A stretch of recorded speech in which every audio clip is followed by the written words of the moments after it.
And welcome to our Thursday night digital discussion. My name is John Harry. I'm the Programs and Marketing Fellow at the Milwaukee County Historical Society. Glad to have you with us tonight for talk about our current exhibit with our curator, Ben Barbera, about Milwaukee politics. So obviously we're in a political season right now, and our political exhibit is up until December 19th. Other than that, we are getting ready to announce a bunch of programming and digital events and stuff like that getting toward the end of the year. So stay tuned for more information on stuff as we head towards the holiday season. And like I said, year end, and especially as we get into the beginning of next year with our next feature exhibit, make sure that you are part of all those communications by liking us on Facebook, following us on Twitter, Instagram, whatnot, and as well as signing up for our email list. That is probably the easiest way to keep in touch with us is through email. And you can do that by going to MilwaukeeHistory.net. So short intro from me tonight. We have a jam-packed evening still of Milwaukee politics. And Ben, so excited to hear about the exhibit, as I'm sure everybody is. So I'm just going to let you take it away. Q&A at the end. So put those questions in the comments. Ben, all yours. All right. Thank you, John. I appreciate it. And thank you to everybody who is joining us tonight. Welcome. So the last talk I gave was on beer and brewing, and I kind of turned it into a bit of a drinking game. I realize at this point in the election cycle, we are past games and maybe have just reverted to the drinking part. But nonetheless, this talk, I promise, will be a little more interesting and a little less fraught than some of the political discussions that we may be having today. It's also going to be a little different than a standard presentation because this grew out of a virtual tour that I gave. So normally when we do an exhibit, we offer the opportunity for groups to come and get a tour of the live exhibit. Obviously, given the issues with COVID-19, we are not offering large-scale tours. So I gave one virtually a few weeks ago, and it went fairly well. So what will be slightly different this time around is that you will be seeing images of the exhibit itself. So we'll both be using images from the exhibit, but also images of the exhibit itself, just so you can kind of get a feel of what it looks like, how it's laid out, and the design sensibilities of it.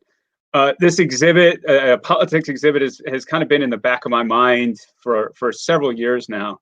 It just had been percolating there for a while. And then when the announcement was made that Milwaukee was going to get the Democratic National Convention, it seemed like a great time to put together an exhibit. We'd make it a big summer exhibit, bigger than we normally do for summer, with the hopes that there would be, 50,000 people in town, and some of them might come and check it out. Obviously, things went awry and that didn't work out, but we still put together the exhibit, and we're still very proud of it. So without further ado, I am going to get started. So a couple of things about the exhibit itself. Obviously there are some difficulties with boiling down such a important and broad story as Milwaukee's political history. So I really had to make some choices as I went to highlight certain parts of the story and not other parts. I wasn't able to feature every single one of Milwaukee's many mayors. So I featured some of the more prominent. And the same thing with a lot of the narratives and the stories. The other thing we did with the exhibit is we drew the line at 1988. It was a nice breaking point. This was the end of the Henry Meyer administration. He was the longest serving major city mayor in the United States at 28 years. And it seemed like a good breaking point at the end of the story. And it made the title kind of snappy with 150 years of politics. It's actually 152, but we'll let that slide. So anyway, what we've done with this exhibit is we've looked at a lot of the different interesting themes with some focuses on some things that are of particular interest or uniquely Milwaukee. So with that, I'm going to jump into things here now. So broadly, Milwaukee is in a lot of ways like other cities. It's had these long periods that were dominated by one political party or another. And there's been these sort of transitions of power. There were political machines, maybe not to the extent of what we saw in New York or in Boston, but political machines. And then a lot of different facets, including immigration and ethnicity and industrialization and class, that really played a part in the political history of Milwaukee. So this is the first part of the exhibit, the first wall of the exhibit. So if the picture looks a little crooked, that's because it's hard to take a wide photo with a small camera.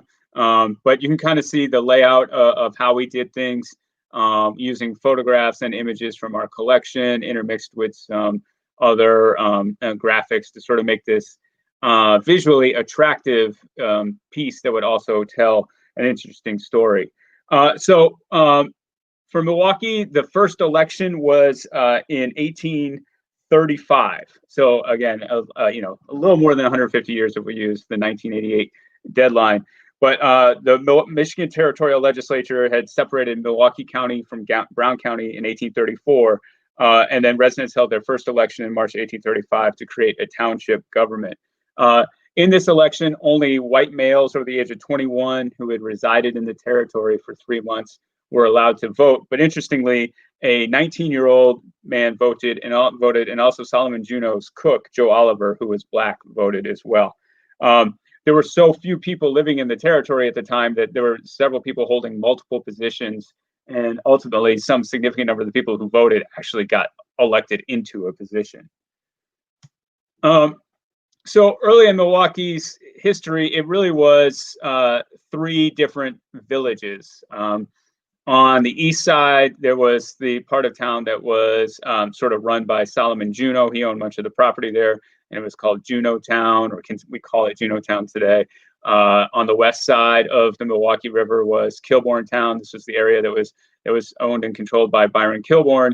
And then a little late to the party was what we now call Walker's Point, which is the south part of the city. And this was largely owned by George Walker. These 3 rival villages did not play well together, to say the least. And one of the issues that really brought this to the forefront was the issue of bridges. So we have this quote here from Increase Lapham, who was one of Wisconsin's early sort of thinkers, and he was a geographer and did all kinds of interesting things. But he was also a historian in some ways. And so he is describing how the issue of bridges ended up being a major tipping point in Milwaukee history. So what happened was the different parts of the city laid their streets in different grid patterns, and then brought them up to the river. And eventually they realized that they needed to build bridges to connect the different parts of the city, or the soon-to-be city. In fact, the Wisconsin legislature told them they had to build bridges. So they built bridges, but neither side liked the other side's bridges. So the west side, Kilbourne Town side, often complained about the bridges, saying that they were impeding navigation on the river. And the east side didn't like the fact that Kilbourne had intentionally laid out his streets so that they didn't match up with the east side streets. And this all came to a head in the mid 1840s. At a trustees meeting, there was a big argument over the Chestnut Street Bridge. And the next day, the East Siders woke up to find that part of that bridge had been cut away, and the whole bridge had collapsed. Both sides were, of course, very angry, but at that point, violence was averted, and a compromise was made in May to change that bridge and to discontinue use of another bridge. However, a couple days later, the East Siders had gotten a little more riled up, and they destroyed the Spring Street Bridge and damaged the bridge that crossed the Menominee River, with the hope of isolating the West Siders in Kilbourne Town so they couldn't get away. This time, things got heated. Guns were fired. A cannon was pulled out, as we can see in this very artistic depiction here by Clarence Moniger. But eventually, cooler heads prevailed, and they realized that it did not look good for prospective settlers in this burgeoning city if the sides couldn't get along. And ultimately, this bridge war was kind of the tipping point that led to the incorporation of the city of Milwaukee in 1846. Here we've got, again, a few scenes or a few pieces from the exhibit with some photographs of some of the early movers and shakers. We've got Solomon Juneau, Byron Kilbourne, and George Walker here. A couple of early mayors, Hans Crocker, who's kind of on the right looking off to the side there. He was the first Irish-born mayor. Dr. Franz Huschmann was a German politician. And these were the two sort of dominant ethnic groups in early Milwaukee. So by the 1850s, both these groups were playing a prominent role in Milwaukee politics. And in this early period, it was really dominated by Democrats. In fact, 15 of the first 16 mayors were Democrats, with the one who wasn't being a Whig. These Democrats over time sort of changed. So some of them, especially some of the Germans who became more prosperous, they tended to become a little more conservative. Other Democrats continued to embrace some of the foreign-born and the immigrants that were coming into town. And so after a period, there started to be a little bit of a split between the group. But in this time, certainly, and up through the Civil War, it was very much dominated by the Democratic machine. However, that's not to discount the Republican Party, which emerged in 1854 and obviously soon played an important role in the Civil War. Interestingly, though, while the Republican Party was essentially started in Wisconsin and got a lot of support from the state of Wisconsin, it did not do well at all in Milwaukee. In fact, in 1856, Wisconsin voted for Republican John C. Fremont, gave him nearly the state voted for Fremont, but nearly 3/4 of Milwaukee voters voted for James Buchanan. And even during the Civil War, while Abraham Lincoln took Wisconsin in both 1860 and 1864, Milwaukee still tended to vote for the Democratic opponents. Here we have some of the very interesting artifacts from our collection. We've got a death mask of Abraham Lincoln. We've got some very early campaign ribbons here, some of them dating back to the 1840s and 1860s, as well as some other pieces from the various parties for state conventions. Soon after the Civil War, the Republican Party began to become more prominent in Milwaukee. And during this period, politics became even more sort of ethnocultural and partisan. The Democrats drew support from Catholics, the Irish, and the newly arrived Polish voters. Republicans tended to draw support from businessmen and now by these increasingly conservative German Americans. And the Republicans also tended to focus on municipal reform, and this helped them to gain more control in going into the 1880s. We also see in this period, beginning in about 1875, the first sort of emergence, that first inkling of socialist activism in Milwaukee. The first socialists were almost exclusively German, and they began publishing their first socialist newspaper in 1875. Soon after that, Paul Grotkow, who was from Chicago, moved to Milwaukee and became much more of a leader of the labor movement's radical wing. So he was more of a radical socialist, which will be important, as we'll see in a moment. Going into the 1880s, this was a period of really extensive labor unrest and a real push among the labor movement to mostly fight for the 8-hour workday, along with other various concessions. And this all came to a head with what's often termed the Bayview Massacre. And this was during a general strike throughout the city. A number of people marched on the Bayview rolling mills. These were some steel mills in Bayview, at the time owned by the North Chicago Rolling Mill Company. And while they were marching, they were turned away the first day, but the next day, 1,500 mostly Polish workers turned out, and the governor, Jeremiah Rusk, called out the militia. The militia, while they're fired on the workers, killing somewhere between 5 and 9 people, depending on the reports. Some of them innocent bystanders, some of them people actively involved. And so we had this moment that really could have changed things, really could have swung things in Milwaukee. But ultimately, the socialists themselves were divided at this point, and decided that, or could not decide whether to get involved in politics or to continue to keep agitating from outside of the political spectrum. And we'll see soon that it was finally the decision to get involved in politics that really changed things in Milwaukee. But while all this was going on, there was another major movement going on, and that was the women's suffrage movement. We really wanted to focus on this story for the exhibit, first of all, because it's an incredibly important story, but also because we had such a monumental anniversary this year, the 100th anniversary of the 19th Amendment, and especially the interesting role that Wisconsin played in the actual ratification of the amendment, being, by a technicality, the first state to ratify. Illinois actually ratified first, but messed up in trying to get that message to Washington. So Wisconsin got the honor of being number one.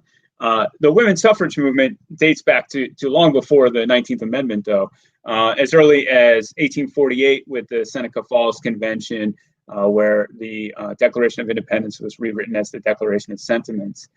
There was this push and this agitation for women to have more say in politics. In Milwaukee, more specifically, women clearly were not allowed to vote, but they played important roles in benevolent organizations. They were involved in education, but they weren't hugely politically active in Milwaukee itself. In many other places in Wisconsin, there was much more activity and agitation for women's suffrage than what we saw in Milwaukee. Nonetheless, there were some important people and figures and organizations. So in 1869, Elizabeth Cady Stanton and Susan B. Anthony visited Milwaukee. There at City Hall, they joined Matilda Anneke, who was an early German immigrant. She was one of the 48ers, one of these sort of forward-thinking, intellectual people who had come over from Germany after the political unrest there in the late 1840s. And Matilda Anneke was really sort of the first suffragist and feminist even in Milwaukee, very, very outspoken. And then Dr. Laura Ross was a really interesting figure too. She was one of the first, if not the first, woman to become doctor in Wisconsin, despite fighting through a lot of resistance, and before she finally was given the official title of doctor. Anyway, these two women formed the Wisconsin Women's Suffrage Association in 1869, and they were joined by Mary Blanchard Lynd and a number of other prominent women soon after. One area in the late 1800s where women did begin to have some say politically, or come close to some say politically, was school suffrage. In 1886, Wisconsin had a referendum to grant women limited school suffrage. That meant that women could vote on issues directly related to schools, but nothing else. However, when they went, despite the referendum passing, women were not allowed to vote. There were lots of different ways that their vote was suppressed. They said there weren't the right kind of ballots. They said there weren't places where women could go in private and vote. And because of that, despite the fact that women could serve on school boards, only men could vote for them. And so Wisconsin really kind of missed an opportunity there to be at the front edge of this movement. Moving into the very late part of the 19th century, early part of the 20th century, we see a real period of political action in Milwaukee. We've had a number of years of fairly corrupt politics, maybe no more corrupt than any other city, probably less corrupt than some cities, but aldermen were very susceptible to bribes. People tended to take these political positions as a way to maybe advance themselves or other interested parties, and were less focused on necessarily doing best for the city. And one of the big areas where we kind of see this tipping point is with the issue of electricity. So in this time in Milwaukee in the late 1800s, there was no central service for electricity or public transportation. It was done. This whole thing was managed by a hodgepodge of different companies, and it really kind of depended on where you lived as to who gave you service or didn't give you service. A number of different franchises tried to sort of rise to power, most of them through trying to bribe politicians, particularly aldermen. And eventually what happened is a couple of out of town tycoons from the East came in with a bunch of money, bought up all the lighting and transit firms, and then reorganized them as what became known as the Milwaukee Electric Railway and Light Company. And this company really, at this point, Milwaukee went from having a number of different companies to this one overarching company that the public really didn't like very much. It lacked in ethics, it lacked in accountability. There was very little oversight. In 1896, employees went on strike, and the managers of the company imported 1,200 replacement workers, and Milwaukeeans boycotted en masse to the point where people just refused to ride. The mayor's barber refused to cut his hair. All kinds of different things were going on, but the city really kind of rose up. At the same time, we had a very interesting politician in Milwaukee's history. His name was David Rose, also known as All the Time Rosie. David Rose didn't really have a political bent. He just kind of went whichever direction made the most sense for him. He summed up his politics by saying, "I believe in winning. Standing up and dying for an alleged principle is all damned rot." So basically, David Rose's big philosophy was that the city should be an open city. There should be, if not legalized prostitution, then it at least should not be enforced.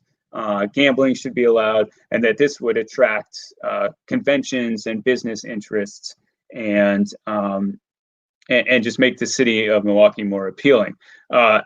While Rose himself was never actually indicted for corruption, many of the people in his cabinet and in his administration were. So while all this is going on, we've got the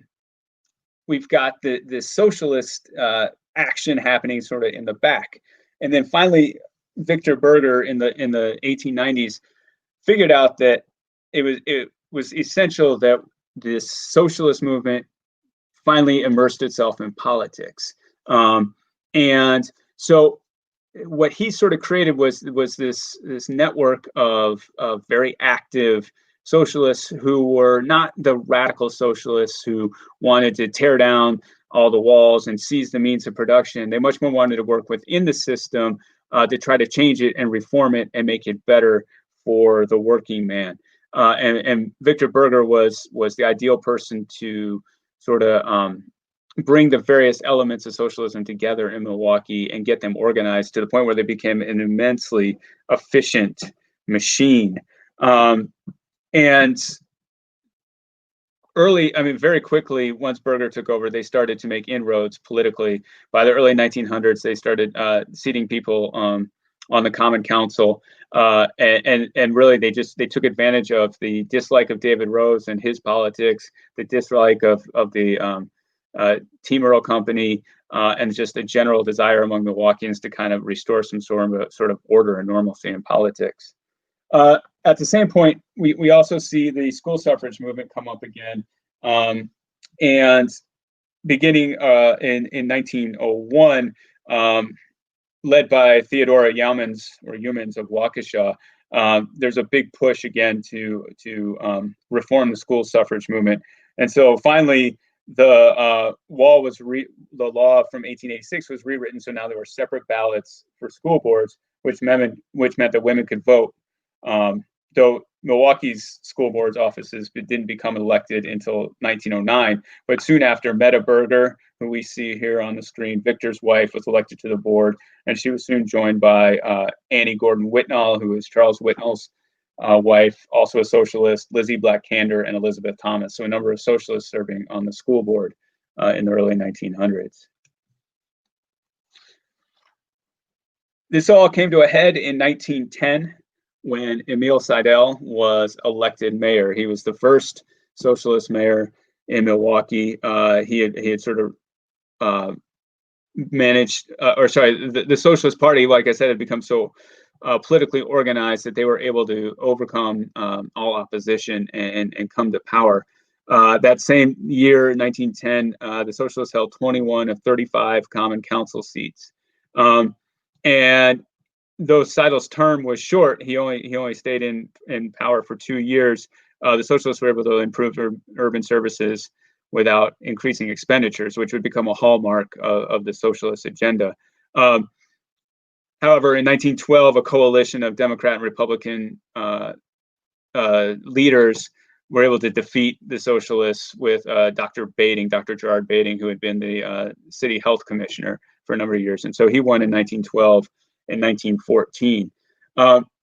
While all this was going on, and in that 1910 election, Dan Hone was elected city attorney, and he was the only Socialist to remain in office when the Socialists, when the 1912 sort of overhaul went into place. But he had made a name for himself by attacking the electrical company and again, really working towards reform movements. And so he was elected.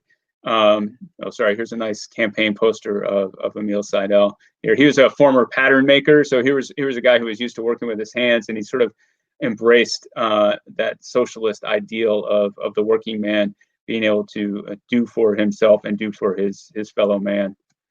So here's Dan Hone. So again, he was elected in 1916, and during his inauguration, he promised a better, bigger, and brighter Milwaukee, hence the rather mouthful of the title of this exhibit that we chose to go with. But Dan Hone definitely was a strong believer in the Milwaukee version of socialism, which was a fiscally conservative, very pragmatic socialism. They were called sewer socialists by their counterparts out east, and this was supposed to be a derogatory term because they weren't radical enough, and they focused on things like building sewers and making sure that there was clean water for their citizens and that people weren't dying from typhoid and things like that. But the Milwaukee socialists were perfectly happy to be branded as sewer socialists because they knew they were doing the best they could for the city and for their constituents. World War I was a very trying time in Milwaukee in general because of the strongly anti-German sentiment, but even more so for the socialists because you had the anti-German movement, which again the Germans were a big part of the socialist movement. You also had the Red Scare after World War I. Dan Hone, who was personally against the war, like most socialists, realized that his role, his responsibility was going to be getting the city through this period, and so he, put all of his energies and his organizational skills into the war effort, despite his personal distaste for the war.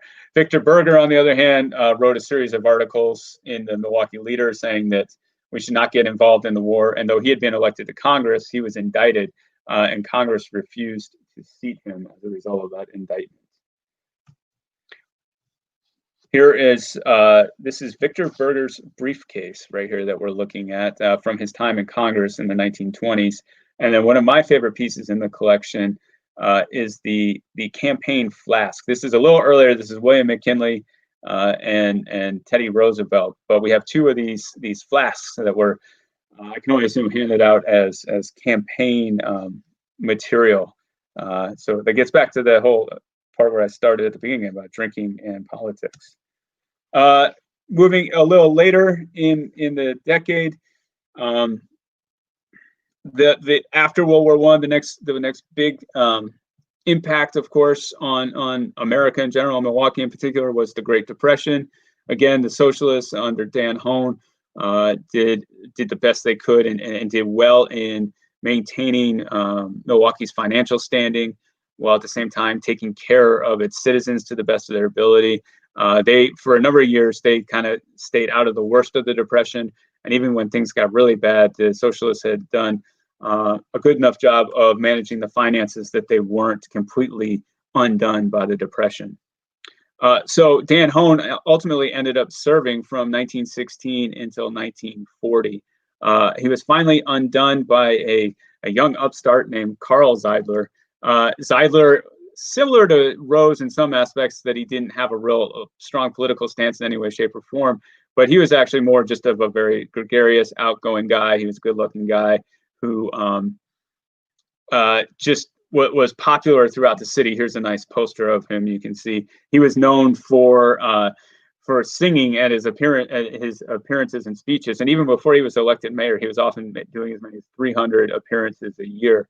So at the end of as World War II was kicking into gear, I think Milwaukeeans were just ready for a change. In some ways, the socialists were a victim of their own competence. They had done such a good job running the city that people no longer felt that they needed these reformers to come in and change things, and they were ready for a change. And Carl Zeidler was elected. Zeidler gave up his office to enlist in the Navy and was lost at sea in 1942. And so his administration was taken over by John Bone, who was also elected, or John Bond who was also elected in 1944.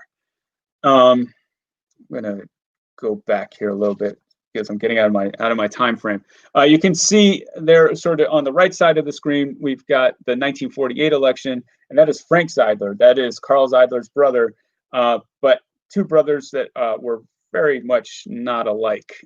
Frank Zeidler was a much more serious individual. He had been a socialist for a long time, adhered strongly to the socialist ideals, and in fact ran for president as a socialist in the 1970s. He was elected in 1948 and served through 1960, which was another pivotal time in Milwaukee. In some ways, Milwaukee was really booming. They had the city had done very well as part of Roosevelt's arsenal of democracy during World War II, producing all kinds of things from boats to tanks equipment to parts for the Manhattan Project that built the atom bomb. And even after that, the Milwaukee industry was still booming. At the same time, there was a huge influx of new people to Milwaukee, predominantly Black people from the South. And so Milwaukee was seeing a major demographic shift at the same time as it was experiencing this post-war boom. So the city was growing tremendously and experiencing some significant growing pains. Frank Zeidler had to overall see all this. He tried, one of his policies was an aggressive annexation policy. Dan Hoan had done this before him, where they tried to expand the footprint of Milwaukee. They were fighting against this significant flight to the suburbs and the outskirts, so the city was losing its tax base. So it was trying to increase its footprint to sort of maintain its financial standing. Also during the 1950s, Vel Phillips was elected to the Common Council. Vel Phillips was the first Black person and the first woman to be elected to the Milwaukee Common Council, where she served for a number of years. In 1962, she started introducing legislation for open housing. At that time, Milwaukee was full of redlining and covenants and other ways to exclude these new residents who were moving from the South and coming to Milwaukee. The city was, if not officially, then certainly unofficially, working very hard to limit them to certain neighborhoods. And when Vel Phillips introduced this bill in 1962, she was outvoted 18-1. She continued to introduce these bills and continued to be substantially defeated. After her time in Common Council, Vel Phillips went on to become the first Black judge in Wisconsin. She was the first woman to be a judge in Milwaukee. And then when she was elected the Wisconsin Secretary of State in 1978, she was the first woman and the first Black person to be elected to a statewide constitutional office. Frank Zeidler, exhausted by 12 years of running the city, decided to step away. A number of people ran in the 1960 election, and Henry Meyer emerged as the winner. He was, again, very different from Frank Zeidler, who had come before him. He was fairly bombastic. He was an energetic campaigner. He was a big advocate for Milwaukee, but did not necessarily take some of the issues that were facing the city as seriously as maybe they should have been. His solution to Milwaukee's problems was to solicit as many state and federal funds as possible, and he was quite successful at that. It was just a matter of what happened with those funds. And so during the first part of his administration, we see a real push for civil rights in Milwaukee. It started with school desegregation issues. There were boycotts of the schools. at the time, because the neighborhoods in Milwaukee were so segregated, the schools were sort of inherently segregated. But even when they attempted to desegregate schools, they did something called intact busing, where they would take a bus full of kids from what was then called the inner core, so some of the downtown neighborhoods, take them to another school, but they would never actually let them sort of be mainstreamed into the school population. They would stay in their own classroom. They would leave on the same bus, and that the schools were never actually desegregated through this busing. At the same time, or near the tail end of the push for school desegregation, there was a big push for open housing. As I said, Bell Phillips had tried to pass a couple of bills in the Common Council, and they weren't going through.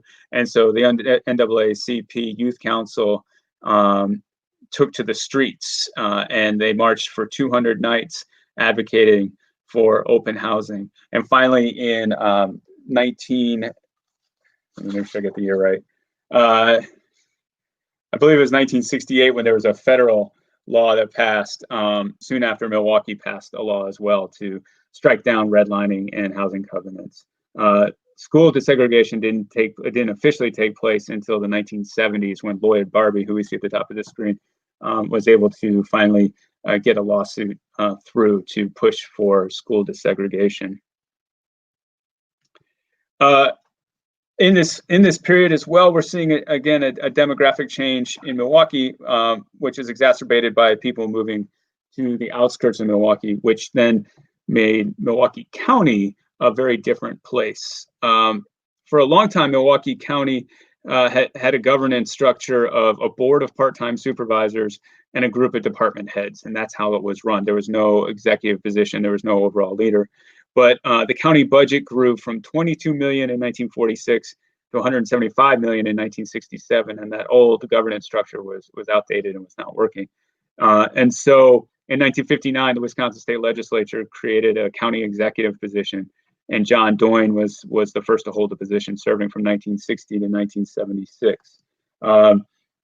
After his term, William O'Donnell came on to serve, and he also served for a long time, from 1976 to 1988. During their administrations, the demands for on the county grew exponentially. Public medical care and public welfare programs skyrocketed, and these costs were roughly half the county budget. They also took on other costs like courts and correctional facilities, and they took over the bus system. So by 1988, the county budget was nearly $732 million. So at this point, by that time, the county government had become as big a player as the city government in the Milwaukee area. As we come to the end of the exhibit, certainly not the end of the story, but the end of the exhibit, like I said, I brought it up to the election in 1988. So Henry Meyer decided to step down after 28 years as mayor, and the election in 1988 saw John Norquist win for mayor and David Schulz win for Milwaukee County executive. Norquist went on to serve for a number of years as well before stepping down. David Schulz only served one term. So as we can see, Milwaukee has had a reputation in the 20th and into the 21st century for very long serving mayors, unlike in the early years when they were changing mayors. The mayor position was changing every year and then every 2 years very frequently. So today, Milwaukee remains a Democratic stronghold, but the city has less of an influence on state and national politics than it may have had in the past. It's got a smaller population. The areas around it are growing. Also, we've seen demographic shifts in the city again. So things are changing rapidly, and it will be really interesting to see how this all plays out. So in conclusion, like I said, I promised I don't want to bring us up to 1988, but I want to thank everybody for listening to the talk. If you haven't voted yet, it's not too late. Get out and vote. And thank you very much for joining us tonight. And I will take a few questions. Yeah, if you haven't voted yet, put your ballot in the ballot box, because I saw that the mail won't get there in time. So make sure your vote gets counted.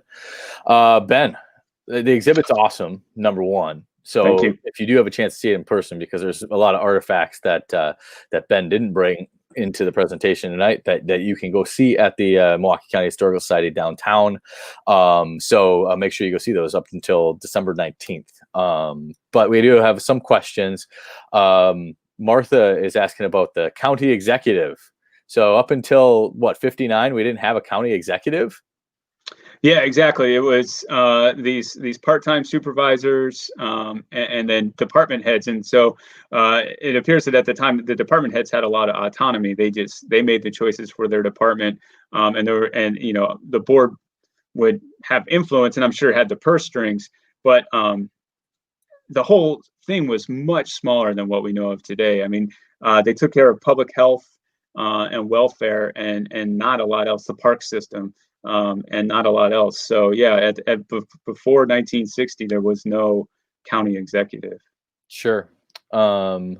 Leroy wants to know, and that is not an endorsement on our part. That is Leroy's Facebook icon. Would you care to discuss the relationship between Henry Meyer, Harold Breyer, and the Milwaukee Journal? I don't know much about the Harold Breyer component of that, but I do know that Meyer had a long-standing grudge against the Milwaukee Journal, and he thought that the Journal had nothing nice to say about him. And in fact, even after his administration, Meyer continued to bash the Journal for years afterwards. Well, then, politicians not getting along with the press? It's hard to believe. Unheard Who would have thought? of. Yes. I'm glad we moved past that in our society. One more question, and this is, I guess, is something that's on everybody's mind. We might have to bring Kevin Obbing, our archivist, back at some point. But Paul wants to know about Milwaukee's response to the Spanish flu. Kevin is an expert on this and can speak much better on it than I can. But I can only imagine that in this period, Milwaukee, of course, was reeling like everywhere else. And this was early on in the socialist reign, if you will, for lack of a better term. But again, they were extremely organized. They were very good at grassroots organization, and also very good at putting the city's resources behind what needed to be done. So my guess is that that there was a concerted effort to do things to the best of their knowledge. Now, of course, we know a lot better now, and we still don't know much about how to deal with these things. But I mean, if you look back at the photos, they're great. You can see people wearing masks. There were isolation wards. They were trying to do a lot of the same things that we're trying to do now in the pandemic. And I can only assume that the city was as well organized as any major city could have been at the time. Absolutely. And well, and like we did have a presentation toward the beginning of all this with Kevin on it, Yeah. about the flu epidemic, or pandemic rather. And little did we know we might have to bring him back. Yes. to talk about it again.